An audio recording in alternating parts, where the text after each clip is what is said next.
David Campese resists, gloating as New Zealand Rugby enters turbulent new era after Scott Robertson sacking Wallabies. Great David Campese is not a man usually known for holding back when it comes to New Zealand Rugby. Fiercely competitive, outspoken, and never shy of poking fun across the Tasman, the former winger has built a reputation as one of the game's most unfiltered commentators. Yet in the wake of New Zealand Rugby's stunning decision to sack All Blacks head coach Scott Robertson, Campese chose an uncharacteristically restrained and sympathetic tone, resisting the temptation to stick the boot in, as his old rivals find themselves engulfed in uncertainty and upheaval. The decision to remove Robertson, just 2 years into a 4-year contract, has rocked the New Zealand Rugby landscape and left the organization facing one of the most destabilizing periods in its modern history. For Campese, rather than providing schadenfreude, the situation has raised deeper concerns about governance, culture, and the shifting identity of one of the most iconic brands in world sport. A shock sacking that exposed deeper problems. Robertson's dismissal followed an internal review of the All Blacks' underwhelming 2025 season, a campaign that failed to meet the lofty expectations traditionally placed upon the men in black. While the results were mixed rather than disastrous, performances reportedly lacked consistency, clarity, and dominance, attributes long considered synonymous with the All Blacks. Chair David Kirk, who was appointed in December 2024, led the review process and ultimately made the call to part ways with Robertson. According to reports, feedback from senior players was particularly scathing, with concerns raised about game plan, cohesion, and the team's overall direction. The decision, however, did not occur in isolation. It came against a backdrop of broader instability within New Zealand Rugby, including the resignation of Chief Executive Mark Robinson, a departure that had been known internally for months but remains unresolved, with no replacement yet appointed. Compounding the issue, several other key executive roles are currently vacant, including Head of High Performance, Chief Financial Officer, and Chief Commercial Officer. The result is an organization facing a leadership vacuum at both the coaching and administrative levels. An unusual and uncomfortable position for a union long regarded as the gold standard in rugby governance. The Campese's surprising sympathy speaking to New Zealand-based radio station Sport Nation.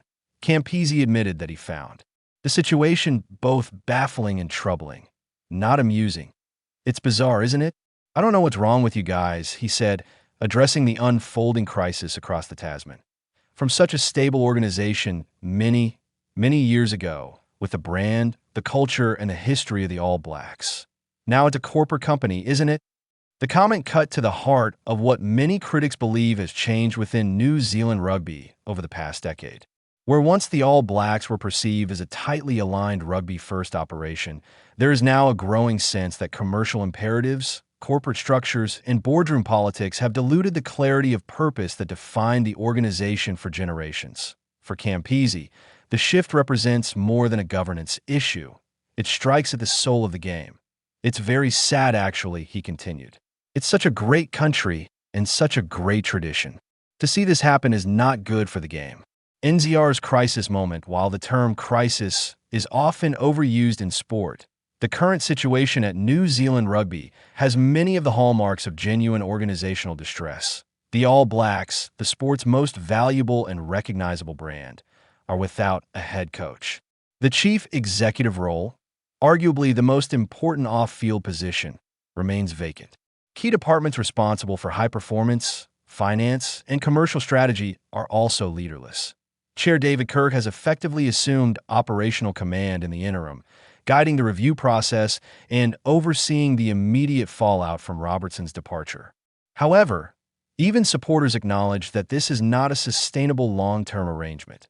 For rivals, particularly Australia, South Africa, and England, the instability represents a rare moment of vulnerability for a rugby powerhouse that has dominated the sport for more than a century. Yet Campese, despite decades of rivalry, sees little cause for celebration. A rivalry built on respect. Campese's reluctance to gloat reflects a deeper truth about trans-Tasman rivalry. While fierce on the field, has historically been built on mutual respect and shared responsibility for the health of the game in the Southern Hemisphere. The former Wallabies star understands that New Zealand Rugby's struggles inevitably impact the broader ecosystem, including Australia's own revival efforts ahead of the 2027 Rugby World Cup. If New Zealand Rugby is not strong, one former international recently noted, the Southern Hemisphere suffers. Campese's comments echoed that sentiment. Rather than relishing New Zealand's misfortune, he framed it as a warning sign, a reminder that no union, no matter how successful, is immune to poor governance and strategic drift. A subtle dig turned inward. While Campese avoided overt criticism of New Zealand Rugby, he couldn't entirely resist a tongue-in-cheek jab, though this time it was aimed closer to home.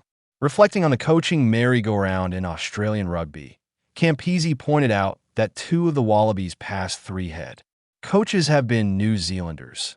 Dave Rennie led the Wallabies from 2020 to 2023, overseeing a turbulent period marked by injuries, inconsistent selection, and declining results. Joe Schmidt, another Kiwi, took over at the start of 2024 and has been tasked with stabilizing the national side ahead of a crucial World Cup cycle. "We still get Kiwi coaches over here," Campese said with a wry smile. "How many more guys have you got that you can send over?"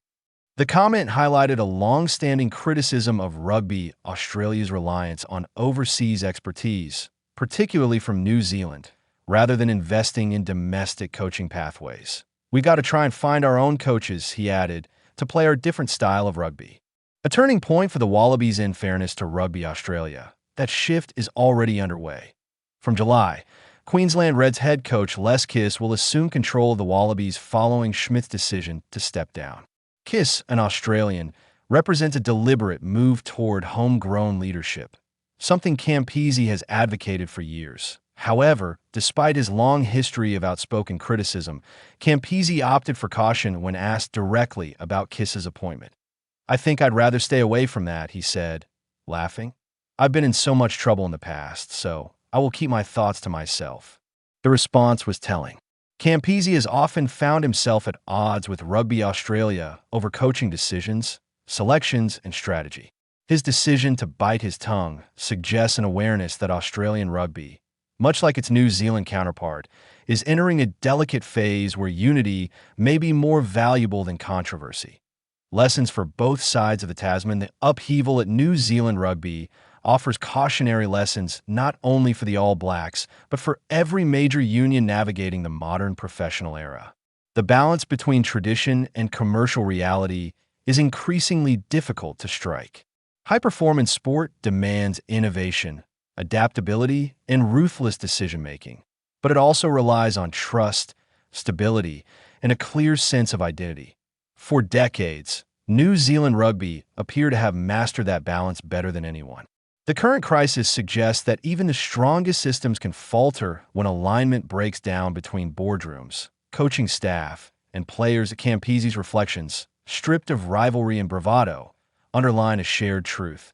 Rugby's greatest institutions are fragile, and once lost, trust and culture are far harder to rebuild than trophies. What comes next for New Zealand Rugby? With the All Blacks coaching position vacant and multiple executive roles still unfilled, New Zealand Rugby faces a defining period.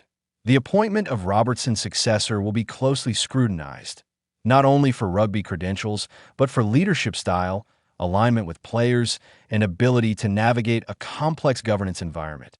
Equally important will be the selection of a new chief executive capable of restoring confidence, clarity, and cohesion across the organization.